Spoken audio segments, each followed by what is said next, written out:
My head is absolutely gone after that game. Where are Man United in the league table? We can't see Man United. Oh, Forest is 7th. No. 14th.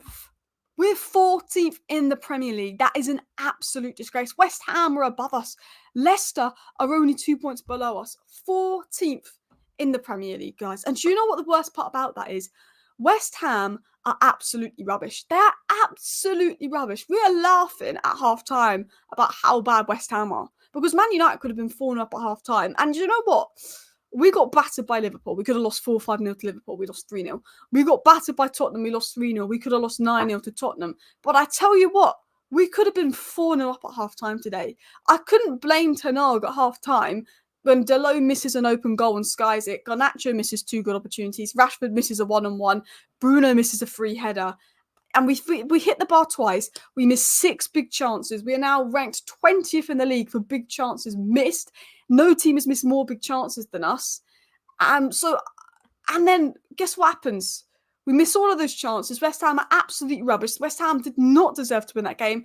They're pony. We're battering West Ham. And what did we do? We came out in the second half.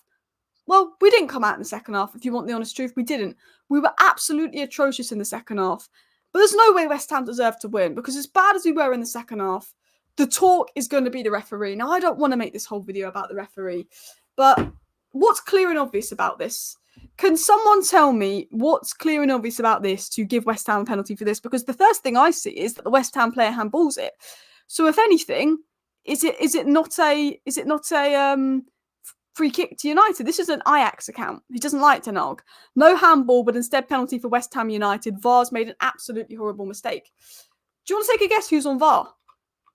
The guy that made this decision. Do you remember when we played Liverpool and it was a Man United throw-on, and in the last minute of the game that was 0-0, we gave Liverpool a throw-on, which could have been potentially dangerous.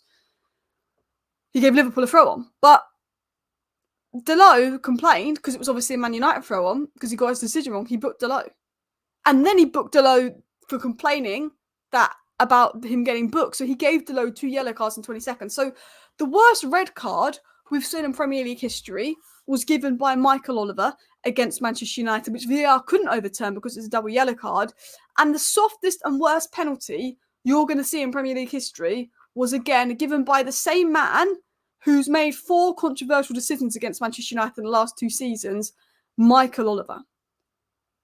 I'm not one. I know Arsenal fans do this in this conspiracy, but that's a joke. That's not a penalty. Did Man United deserve to win the game on the basis of the second half? No. Did United do enough to win that game? Yes. And while I think ultimately Ten Hag's going to have to go, we're in 14th, that's totally unacceptable. I don't think I can sit here and massively blame Ten Hag. Maybe he could make more substitutes. The second half was pathetic. But I don't know. I think a draw is probably a fair score. We were the much better team in the first half. West Ham were the better team in the second half. But West Ham are bad. West Ham are real bad. And guess what? West Ham were above us in the league.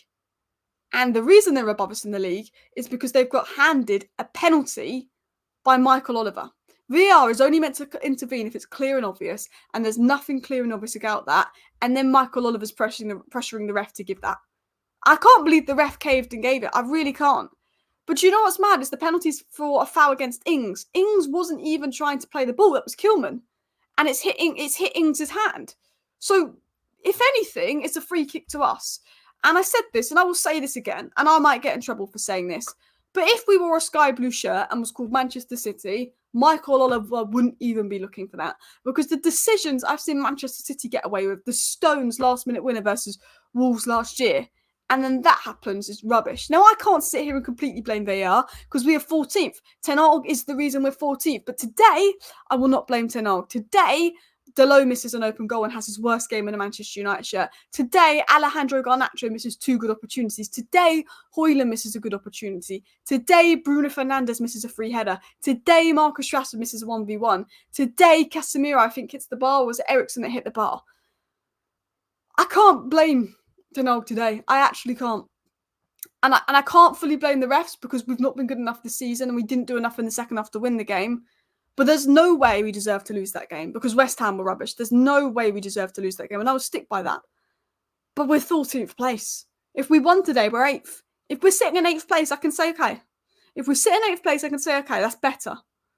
But to lose to a team that bad, to not be able to put away chances, the misprofiling of Marcus Rashford, it's not good enough. I want Ten Hag to succeed, and I'm not going to fully blame him today. But I said this, moving Marcus Rashford to right wing and asking him to stay deep, practically as a second right back, is such a waste of Rashford's talents. We need to be clinical, and Rashford's our second most clinical player, but instead we're using him as a deep lying right mid. Rashford is naturally left forward / left wing. Personally, I think Garnacho is better on the right. I don't understand it. You've got Agate getting 0 minutes off the bench when we need an injection of energy. And if we're trying to mould Agate in so he's fit enough to start Premier League games, why is he getting 0 minutes? Agate continuously getting 0 minutes off the bench in the Premier League, despite being good in the Europa League. 0, not being utilised and used. Marcus Rashford being misprofiled on the right-hand side. He should be on the left. We're wasting him. Nothing is good. There's nothing to be excited about. And do you know what the worst part was? Is we saw that coming. It's not like we're Arsenal, Liverpool or Manchester City where we can sit there and say, woo, you know, we're 0-0, but we dominated the game. We know we're going to win the game 1-0, 2-0. That's what Liverpool, Man City and Arsenal be like. They know they've been dominant. They'll know they win the game. They'll know they did the job. We said it's Crystal Palace again. It's Brighton again. Manchester United have only scored a first half goal in 8 of their 9 Premier League games. Manchester United have had 3 good games in the first half against Brighton, but we came out in the second half non-existent. Good game in the first half again versus Palace, came out in the second half non-existent. Good game in the first half versus West Ham. We knew we were going to come out in the second half crap, and we knew we were going to drop points in a game that we could have been 3-0 at half time. The fact that we know that, the fact that we can predict that, tells you everything you need to know. It's not good enough. It hasn't been good enough for a while. And I can blame VAR all I want, but the second half performance wasn't good enough. VAR's a joke. Michael Oliver's a joke, and I expect an apology from VAR. I absolutely expect an apology from VAR, and they got it absolutely wrong, and Michael Oliver's an absolute joke. But when the manager's playing Marcus Rashford as the right wing back and subbing him off after 60 minutes because he's not effective, you know, that's unfair. That's scapegoating Rashford. When we're missing open chance after open chance after open chance, yeah, that's not on the manager as well. It was never a penalty. It was never a penalty, but at the end of the day, does it matter? If it was, you know, it's still 1-1 versus West Ham if they don't get the penalty. It's still 1-1 versus West Ham if they don't get the penalty. And to draw 1-1 to that West Ham side, no disrespect, but they were rubbish. To draw 1-1 to that West Ham side is still not good enough. It's still not good. And guys, I'm going to be honest, I've just totally lost my head. I totally have lost my head, if I'm going to be honest. Because I just have nothing good to say other than Bruno Fernandes was fantastic and could have got 4 assists today. He got none. At least Xerxes came on and made an impact. I thought Casemiro had a really good game. Casemiro and Bruno Fernandes had a really good game. I don't think Leacher and De Ligt put a foot wrong. I'm not going to give De Ligt stick. De Ligt and Leacher did not put a foot wrong. And I have to say, Casemiro was good. Bruno Fernandes was good. But there wasn't much positive.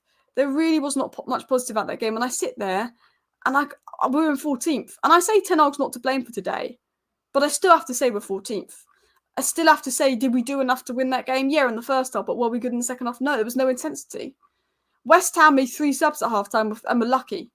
They made 3 subs at half-time because they knew they were lucky not to be 3-0 down. And we didn't respond to that.